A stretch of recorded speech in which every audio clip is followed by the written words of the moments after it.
વડોદરામાં યોજાયેલી સ્પર્ધામાં કુલ 54 સ્પર્ધકો ભાગ લેવા માટે ગુજરાતભરમાંથી આવ્યા હતા। જો કે મુખ્ય મુકાબલો વડોદરાના સ્પર્ધકો અને ગાંધીનગરના સ્પર્ધકો વચ્ચે રહ્યો હતો।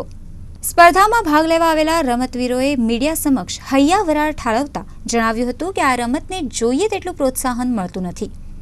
ગુજરાતમાં પણ અનેક કુસ્તીબાજો એવા છે કે જે ગુજરાતનું અને દેશનું નામ રોશન કરી શકે છે, પણ તંત્ર દ્વારા કોઈ જ પ્રકારનું પ્રોત્સાહન આપવામાં આવતું નથી। આ જે જુમ્માદાદામાં સ્પર્ધા યોજાઈ છે બહુ સરસ યોજાઈ છે અને આ કુસ્તી છે એ સ્ટેટ લેવલની કુસ્તી હતી આજે। અને આમાં જે આપણે કુસ્તી કરનારા આયોજકોએ બહુ સારી રીતે કુસ્તી કરી છે અને ઘણા લગભગ 12-15 વર્ષ પછી આવી સારી રીતે કુસ્તી થઈ છે। અને અમે હવે એવું ઈચ્છીએ છીએ કે આવી જ કુસ્તીઓ થતી રહેશે તો સારા પહેલવાનો વડોદરા ખાતેથી બહાર સ્ટેટ લેવલે અને સ્ટેટ લેવલથી ઇન્ડિયા લેવલથી વર્લ્ડ લેવલે જશે અને સારામાં સારા પહેલવાનો આપણા વડોદરાના નીકળી શકે છે એવી સંભાવના છે। તો આપણી બરોડા સરકાર અને બરોડાના આયોજકો છે એ છોકરાઓને પ્રોત્સાહન આપે અને ટેકનિક પ્રેક્ટિસ કરાવે। અને અહીં વડોદરાના ઘણા અખાડાઓ છે, જે મારુતિ વ્યાયામશાળા છે, લક્ષ્મીનાથ છે, જુમ્માદાદા છે, કે જે લોકો નાના છોકરાઓને પ્રોત્સાહન કરે અને ટેકનિક પ્રેક્ટિસ કરાવે અને આગળ વધાવે। એ સુશીલ કુમાર જે છે એવા સુશીલ કુમાર જેવા આપણા વડોદરામાં બી ઘણા પહેલવાનો અને છે, તે આપણા વડોદરાના આયોજકો અને જે અખાડાના ટીચરો છે એ સારી રીતે પ્રોત્સાહન આપે છોકરાઓને। તો સુશીલ કુમાર જેવા બીજા ઘણા છોકરાઓ તૈયાર થઈ શકે છે, કેમ કે 15-20 વર્ષથી કુસ્તી મરણ પામી હતી અને હમણાંમાં સુશીલ કુમારના લીધે કુસ્તી જીવિત થઈ છે। તો અમે એવું ઈચ્છીએ છીએ કે આવી અવારનવાર કુસ્તીઓ થતી રહે તો છોકરાને પ્રોત્સાહન મળી શકે છે આગળ। મને ખૂબ આનંદ થયો કે અમે આ વેઇટ કેટેગરીમાં નંબર આવ્યો છે અને બીજા 55 છે, 60 છે, 65 કેજી છે, 120 કેજી છે, 96 કેજી છે, એમાં બી બધા ફર્સ્ટ, સેકન્ડ, થર્ડ એવી રીતે છોકરાઓ આવ્યા છે।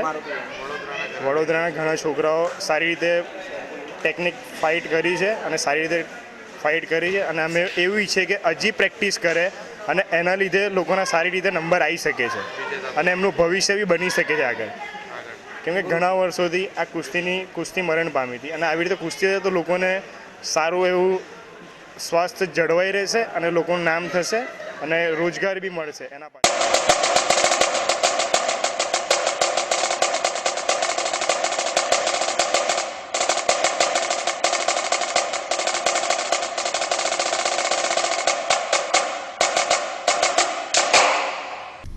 સ્પર્ધાના અગ્રણીના જણાવ્યા અનુસાર આ સ્પર્ધા જીતનાર કુસ્તીબાજ નેશનલ લેવલની રાંચી ખાતે યોજાનાર સ્પર્ધામાં ભાગ લઈને ગુજરાતનું પ્રતિનિધિત્વ કરશે।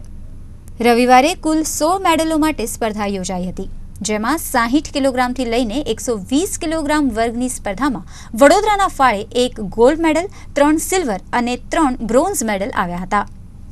વડોદરા ડિસ્ટ્રિક્ટ રેસલિંગ એસોસિએશન તરફથી ગુજરાત સ્ટેટ રેસલિંગ એસોસિએશનના સહકારથી રાંચી ખાતે યોજાનાર સિનિયર નેશનલ રેસલિંગ માટેની જે સિલેક્શન સ્પર્ધા યોજવામાં આવી હતી એમાં ગુજરાતભરમાંથી 56 જેટલા રેસલરોએ ભાગ લીધો હતો, જેમાં વડોદરા અને ગાંધીનગર, વડોદરા અને અમદાવાદના રેસલરો વચ્ચે સારી એવી ફાઇટ રહી હતી અને ફર્સ્ટ સેકન્ડ જે વિનર્સ હતા એ વડોદરા અને અમદાવાદ વચ્ચે અને ગાંધીનગર વચ્ચે વહેંચાયા હતા અને એ લોકો હવે રાંચી ખાતે યોજાનાર નેશનલ સ્પર્ધામાં ગુજરાત રાજ્યનું પ્રતિનિધિત્વ કરવાના છે।